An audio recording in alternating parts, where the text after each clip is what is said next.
Hello guys, welcome back to my channel. तो कैसे हैं आप सभी? आई होप आप सभी बहुत अच्छे होंगे। तो आज मैं आप लोगों के लिए एक मैथ्स का नया टॉपिक लेके आई हूँ, प्रेजेंटेशन ऑफ डाटा। अब हम अपने डाटा को रिप्रेजेंट कैसे करें, जो हम बार आप जानते होंगे कि बार ग्राफ में हम डाटा को रिप्रेजेंट करते हैं, और ये आप सभी थर्ड क्लास या फोर्थ क्लास से पढ़ते आ रहे होंगे, या आप सभी ने देखा होगा। तो इससे रिलेटेड मैं कुछ इंपॉर्टेंट चीज़ें बता दूँ, जिससे आप लोगों को आगे वाली उसमें भी काफ़ी ज़्यादा मदद मिलती है। आगे क्लासेस में 11th-12th में भी ये बहुत आता है। तो अगर हमारा बेस मजबूत होता है तभी हम आगे की चीज़ें सॉल्व कर पाते हैं। तो सबसे पहले मैं आपको बता दूं कि अगर हमारे को किसी डाटा को रिप्रेजेंट करना है तो हम बार ग्राफ, हिस्टोग्राफ, काफ़ी चीज़ों का उपयोग कर सकते हैं, ठीक है। लेकिन जो हिस्टोग्राफ होता है वो मेनली क्या होता है कि काफ़ी बल्क में अगर हमारे पास कोई डाटा है तो उसे दिखाने के लिए यूज़ करते हैं, नहीं तो मेनली हम बार ग्राफ का ही यूज़ करते हैं, ठीक है। तो यहाँ पे एक एग्जांपल की मदद से हम समझेंगे। यहाँ पे एक क्वेश्चन दे रखा है, make a suitable diagram of the following data on population in India. यहाँ पे हमारे को बता दिया है कि यहाँ पे ईयर के हिसाब से पॉपुलेशन है, जो कि हमारे को ये बताता है कि ईयर वाइज हमारी पॉपुलेशन कितनी बड़ी है। तो यहाँ पे 1951 में सबसे पहले यहाँ पे जो पॉपुलेशन थी, सबसे पहले ये आपको बता रहा है कि करोड़ में दिखा रहा है 360.1, मीन्स ये 360.1 करोड़ है, आप देख सकते हैं। यहाँ पे सेकंड में दिखा रहा है 439.9। तो 1961 में हमारी जो पॉपुलेशन है वो 439.9 करोड़ बड़ी है ना। तो मैं आपको जूम करके ज़रा सा दिखा दूँ कि ये जो बता रहा है इसमें यहाँ पे लिखा हुआ होता है कि ये जो 1 सेंटीमीटर है, ये जो एक दूरी है वो कितने की है। तो जो ये एक बिग स्क्वायर है ये 10 यूनिट्स का है, ठीक है। अब हमारे को 36.1 दिखाना है, तो हम यहाँ 30 to 40 के बीच में देखेंगे तो हमारे को पता चल जाएगा कि 36.1 है। हमारे को 43 दिखाना है तो हम 40 to 50 के बीच में देखेंगे। 54 दिखाना है तो हम 50 to 60, 68 दिखाना है तो 60 to 70, और 84 दिखाना है तो 80 to 90 के बीच में हम देखेंगे, तो हमारे को पता चल जाएगा, ठीक है बच्चों। अब सबसे इम्पॉर्टेंट चीज़ जो बड़ी क्लासेस में और छोटी क्लासेस दोनों में आते हैं, वो क्या कि इस वाली लाइन को हम वाई एक्सिस कहते हैं, ओके, और इस वाली लाइन को हम एक्स एक्सिस कहते हैं, ठीक है। यहाँ पे आप लोगों को लिखा हुआ भी नज़र आ रहा होगा, ओके बच्चों। तो बार ग्राफ आप लोगों को पता चल गया कि किस चीज़ के लिए मेनली इसे यूज़ किया जाता है। किसी भी डाटा को रिप्रेजेंट करने के लिए हम बार ग्राफ का यूज़ करते हैं। अब आप नीचे देखोगे कि ये बार ग्राफ तो है नहीं, तो ये क्या है। ये ऐसे ग्राफ कब बनाए जाते हैं, या ऐसे ग्राफ तब बनाए जाते हैं जब हमारे को दो चीज़ों के बीच में कंपैरिजन करना होता है, ठीक है। जब हमारे को एक ही ईयर, यहाँ पे आप देख सकते हैं कि हमारे को यहाँ पर 10 to 11 का एक ईयर दे दिया, उसमें हमारे को दो चीज़ें दिखानी है। पहली कि हमारे इंडिया में कितना माल एक्सपोर्ट हुआ है और कितना इंपोर्ट हुआ है एज करोड़। इस बात को हमेशा याद रखिएगा, ठीक है। मीन्स यहाँ पे जितनी भी वैल्यू लिखी हुई है ये करोड़ों में है, ठीक है। अब हमारे को ये बताना है कि एक साल में कितनी चीज़ें तो एक्सपोर्ट हुई है, कितनी इंपोर्ट हुई है। तो हम क्या करेंगे, यहाँ पे हम ईयर लिख देंगे, ठीक है। और अगर यहाँ पे जब आप ईयर लिख रहे हैं तो हम यहाँ पे मॉडिफाई भी करेंगे कि आप यहाँ पे ईयर लिखा हुआ है, नहीं तो मेनली लोगों कैसे समझेंगे कि आपने क्या लिखा हुआ है 2010 और 11, ठीक है। तो अपनी चीज़ को ज़्यादा एक्सप्लेन करने के लिए हम यहाँ पर इस तरीके से लिखना भी पड़ता है, ठीक है। तो अब आप देख सकते हैं कि यहाँ पे 2010 और 11 था, तो यहाँ पर 10 और 11 लिखा है, प्लस यहाँ पे एक्सपोर्ट और इम्पोर्ट लिखा है। अब आप ऐसे भी कर सकते हैं कि एक तरफ शेड कर दिया, एक तरफ खाली छोड़ दिया, ठीक है। जब आप ऐसा करते हैं तो आप यहाँ पे मेनली दो चीज़ें भी बनाते हैं, जिसमें दो बॉक्सेस में आप ये बताते हैं कि आप किस वाले में तो शैडो कर रहे हैं और किस वाले में आप ब्लैंक छोड़ रहे हैं, ठीक है। मीन्स यहाँ पे बता दिया कि जो पीला रंग है वो एक्सपोर्ट को दिखा रहा है और जो पिंक रंग है वो इम्पोर्ट को दिखा रहा है। ठीक है।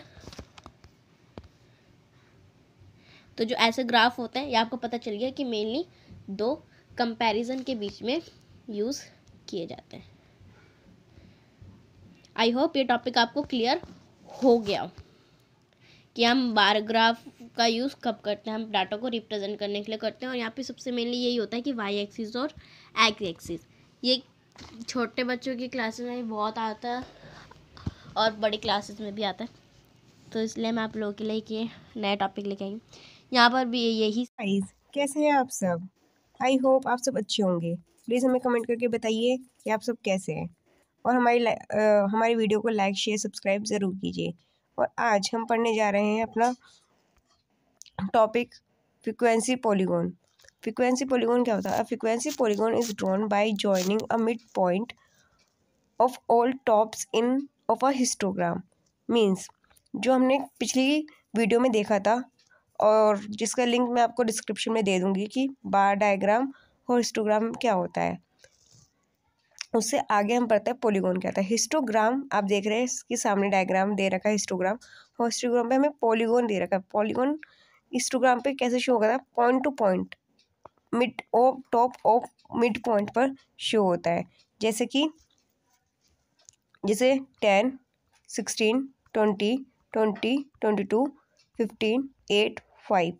अब क्वेश्चन ये आता है कि फ्रीक्वेंसी पॉलीगॉन और फ्रीक्वेंसी कर्व में क्या डिफरेंस होता है। फ्रीक्वेंसी पॉलीगॉन फ्रीक्वेंसी कर्व में सिर्फ इतना सा डिफरेंस होता है कि जो फ्रीक्वेंसी पॉलीगॉन होता है वो हमारी स्ट्रेट ऐसी लाइनों पे पॉइंट टू पॉइंट वर्क करता है, जबकि जो फ्रीक्वेंसी पॉलीगॉन है वो सिमिलर होता है फ्रीक्वेंसी पॉलीगॉन के, जो कि हमारे रफली जो हम डायग्राम बनाते हैं वो करता है। बस आप ये देख रहे हैं इन दोनों में सिर्फ यही अंतर है, इसमें पॉइंट टू पॉइंट लाइन पे ड्रॉ किया गया है और इसमें रफली बना दिया गया है। मैं आपको सिंपल शब्दों में सिर्फ एक पॉइंट टू पॉइंट बात बता रही हूँ। जो हम फ्री हैंडली डायग्राम शो कर देते हैं उसे हम बोलते हैं फ्रीक्वेंसी कर्व, और जो हम पॉइंट टू पॉइंट मिक्स करके करते हैं उसे हम बोलते हैं फ्रीक्वेंसी पॉलीगॉन। आई होप आपको ये बात समझ में आ गई होगी। हम आगे बढ़ते हैं। अगर मैं बोलूँ कि एक क्वेश्चन आ गया कि make a frequency polygon and histogram using by given data, तो हमारे पास दे रखा है मार्क्स ऑब्टेन कितने हुए हैं? 10 से 20, 20 से 30, 30 से 40, 40 से 50, 50 से 60 और 60 से 70 के बीच में। और नंबर ऑफ स्टूडेंट्स कितने हैं? 5, 12, 15, 22, 14, 4। तो हम यहाँ, मैंने पिछली वीडियो में आपको बताया था और हम सबको ये पता चल ही गया है कि हमारी ये एक्स एक्सिस होती है और ये वाई एक्सिस होती है। यहाँ पे हम नंबर ऑफ स्टूडेंट्स लिखते हैं और यहाँ पे हम मार्क्स ऑब्टेन लिखते हैं। तो हमने यहाँ पे 5-5 का डिफरेंस लिया है जैसे कि आप देख रहे हैं, और यहाँ पे हमने 10-10 का डिफरेंस दिया है, और हमने सिंपली हिस्टोग्राम बना के उस पर पॉलीगॉन शो कर दिया है। ठीक है, तो ये हमारा हुआ फ्रीक्वेंसी पॉलीगॉन और हिस्टोग्राम का मिक्स, जो अगर एक क्वेश्चन में आ जाता है। ठीक है, हम आगे पढ़ने जा रहे हैं कि फिर ओगिव्स क्या होते हैं, जो कि बहुत इंपॉर्टेंट है। 11th और 12th में इस पर एक क्वेश्चन ज़रूर आता है। तो ओगिव्स को समझने से पहले हमें ये पता चलना चाहिए कि लेस देन ओगिव्स कब और मोर देन ओगिव्स कब कैसे होता है। पहले मैं आपको इसको अलग अलग एक्सप्लेन करूँगी, देन मैं आपको एक साथ एक्सप्लेन करूँगी। देखो, लेस देन ओगिव्स मतलब में क्या होता है? ये हमारे मार्क्स हैं less than 5, less than 10, less than 15, less than 20, less than 25, less than 30, less than 35, less than 40। और ये हमारी एफ होते हैं। एफ क्या है? Number of student. 5 number of student मैं आपको पेन से ड्रॉ करके बताती हूँ, जैसे 7, 10, 20, 30, 12, 50, 90, 49। अब हमें निकालना है सी एफ, हम इसे शॉर्ट फॉर्म में बोलते हैं सी एफ। सी एफ मतलब क्यूमुलेटिव फ्रिक्वेंसी। क्यूमुलेटिव फ्रिक्वेंसी हम कैसे निकालते हैं? जब लेस देन की बात करेंगे तो हमें एफ को प्लस करना पड़ेगा, मतलब पहला 7 ऐसे कैसे रहेगा, उसके बाद हम 7 में 10 प्लस करेंगे जैसे कि यहाँ पे दे रखा है, फिर 17 आ गया, 17 में फिर हम 20 प्लस करेंगे तो 37 आ गया, 37 में हम 13 प्लस करेंगे 15, ऐसे 62, 81, 95 और। तो आपने इसमें देख लिया कि हम सी एफ कैसे निकालते हैं। अब हम इसे डायग्राम की हेल्प से करेंगे। सबसे इम्पोर्टेंट चीज़ आपको ये ध्यान देना है कि अगर हम लेस देन की बात करें तो जो हमारा डायग्राम है वो नीचे से ऊपर की तरफ जाएगा। फाइन, ये बात आपको समझ में आ गई। ये चीज़ आपको बहुत ध्यान देनी है कि जब हम डायग्राम की बात करेंगे तो जो लेस देन के है वो कर्व नीचे से ऊपर जाएगा, और हमेशा जो हम सभी CF निकालेंगे तो प्लस होता चला जाएगा। हमारी फ्रिक्वेंसी में हमारी बारी बार जो फ्रिक्वेंसी को हिंदी में बोल रहे हैं बारंबारता, वो हमेशा प्लस होगी। ठीक है, अब इसको कैसे शो करा है वो मैं आपको बता देती हूँ। हमने y एक्सिस लिया, हमने x एक्सिस लिया, उसके बाद हमने 5 का गैप लिया, क्योंकि हमारा 5 का गैप है यहाँ पे, लेस देन 5, लेस देन 10 और लेस देन 50 में। उसके बाद हमने क्या करा, ये सबसे ज़्यादा देख लो, सबसे ज़्यादा कितना है 104, मतलब हमें 104 से ज़्यादा तक हमें अपनी फ्रिक्वेंसी लेवल का डिस्टेंस लेना है। तो नंबर ऑफ स्टूडेंट कितने होंगे 20, 40, 60, 80, 10, 100 और 120। उसके अकॉर्डिंग हमने लेस देन 5 तो हमने 7 पर पॉइंट करा। उसके बाद लेस देन 10 हमने 17 पे पॉइंट करा, सॉरी। उसके बाद हमने लेस देन 15 हमने 37 पे पॉइंट करा। ऐसे ही हम आगे बढ़ते चले गए, और लास्ट में हमारा कितना है लेस देन 40। लेस देन 40 पे कितना आ रहा है 104, तो हमने 104 पे करा। ठीक है, ये हमारा लेस देन का ऊपर है। अब हम बात करेंगे मोर देन की। मोर देन में क्या होगा कि हम मोर देन फ्रिक्वेंसी डाटा में हम माइनस करेंगे। जैसे कि हमारा लेस देन में कितना आया था, लाइएस्ट 104 आया था, है ना, 104 आया था लेस देन 40। अब मोर देन में वही ग्रेटर देन हो जाएगा, मतलब मोर देन 0 104। अब हम माइनस करते चले जाएंगे पहली वाली फ्रिक्वेंसी से। कैसे, 7, सबसे पहले हम 104 को 7 से माइनस करेंगे, फिर 10 से, फिर 20 से, फिर 13 से। देखो मैं आपको समझाती हूँ ऐसे।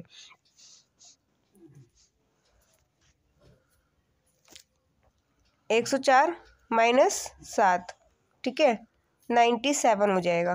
फिर हम 97 में किसे माइनस करेंगे, 10 को। ठीक है, पता है ये आपको इसमें थोड़ी सी दिक्कत होती है, पर मैंने आपको बोल बोल के समझाने की पूरी कोशिश कर रही हूँ कि हम इसको ऐसे करेंगे। हम फ्रिक्वेंसी को इसे एक्सप्लेन करेंगे। ठीक है, अब चलो, अब मैं आपको आगे बताती हूँ कि हम इसमें क्या करेंगे। हमने ये निकाल दिया, ये हमारा CF हो गया। CF होने के बाद हम क्या करेंगे, मोर देन में हम यही करेंगे, y लिख लेंगे, x लिख लेंगे, यहाँ पे वैसे ही 5 का गैप लेंगे, यहाँ पे इस तरह ही 10 का 20 का गैप लेंगे। ठीक है, और हम क्या करेंगे, ऊपर से नीचे आएंगे, मतलब lower to upper to lower आएंगे। अपर टू लोअर को देखो हम कैसे आएंगे, 0 कितना है 104। इस डायग्राम के अकॉर्डिंग ही बनाना सब कुछ, हमें खुद अपने मन से कुछ नहीं करना। 0 किस पर है, 104 पर है, तो हम यहाँ पर आएंगे। 5 पे क्या है 97, तो 5 के अकॉर्डिंग 97। फिर 10 में कितना 87। ऐसे करते करते 9 पर मोर देन 40 पे कितना है 5 आ रहा है, 5। और फिर वो किससे टच हो रहा है 40, 0 से, तो लास्ट में हम यहाँ पे टच कर देंगे। आई होप कि आपको बात समझ में आ गई होगी। अब क्वेश्चन ये आता है, अगर more than and less than दोनों एक साथ आ गया, जॉइंट आ गया, और हमें पूरा गिव्स बनाने के लिए दे दिया, और जो मैक्सिमम 11th और 12th में TR जैन की बुक से पूछा ही जाता है, एग्जामिनर बोर्ड में पूछते हैं, तो अब हम उसका सोल्यूशन देंगे। मैं आपको एक अलग एग्जांपल देती हूँ जिससे आपको ये बात क्लियर हो सके। देखो, लेस देन दे रखा है 10, 3, लेस देन 20 दे रखा है 3 + 10। और हाँ, मैं ये और बता दूं कि जो CF होता है ये आपको खुद निकालना होता है। CF आपको खुद निकालना होता है, लेस देन की कंडीशन में और मोर देन की कंडीशन में। ठीक है, आपने फिर क्या करा, लेस देन 40 37 हो गया, लेस देन 50 40 हो गया। ठीक है, अब पहले मैंने बताया कि लेस देन का डायग्राम बना लो। लेस देन का डायग्राम बना लिया आपने यहाँ पे कंडीशन के अकॉर्डिंग। फिर मोर देन में 40 दे रखा था हमारे पास सबसे ज़्यादा, लेस देन का 50 कितना था 40 था। फिर हमने मोर देन 0 का भी 40 माना। फिर हम इसे माइनस करते चले आए, माइनस करते लास्ट में कितना आया 3। फिर हम इसको ऐसे करके मोर देन शो करेंगे। तो मतलब अगर हमें एक डायग्राम में दोनों बनाना है तो हम लेस देन बनाएंगे, फिर हम मोर देन बनाएंगे, देन हमारा और गिव्स कंप्लीट हो जाएगा। और जो हमारा ये मिड पॉइंट होगा, जो हमारा ये मिड, मैं कलर चेंज करती हूँ जिससे आपको समझ में आ जाए, रेड कलर।